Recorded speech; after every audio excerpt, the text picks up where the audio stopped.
আসসালামু আলাইকুম গাইস, দেখেন আমাকে কেমন লাগতাছে, অনেক সুন্দর লাগতাছে। দেখা যায়। তো আপনাদেরকে আজকে দেখাবো দুইটা বউ। একটা হচ্ছে বোন আর একটা হচ্ছে বউ।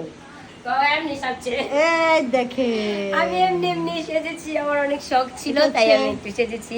বোন আমার বয়ফ্রেন্ড ভাবছে আমার বিয়া।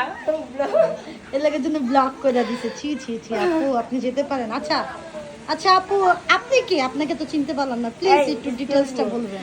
আমি হচ্ছে বোর সতীন। সরি গাইস, আমি বোর বান্ধবী। এই তামানি দেখাও ম্যাডাম, আমি আমার কি বলার লাগবে না? কি বলা লাগবে না? কি এই যে বলেন? দেখো আমাদের বউ। না না, কি আপনারা ব্যাপার? গেস গেস করতে গেস হবে। করতে হইব বাবা। আপনি কি হন? ছোট বোন। ছোট বোন? আর বউ বউটা দেখো। কোথায়? বউ তো খুঁজে পাইতাছি না তো। বউ কোথায়? এই যে এই যে। দেখাও দেখাও। কি সুন্দর। মাশাআল্লাহ বউ। এটা হচ্ছে এই বউ। যে আমি। আমার দেখে হিংসা করতেছে, বুঝছেন? আমি বউ চাচ্ছি দেখা। আমি এলাম নকল বউ। দেয়াল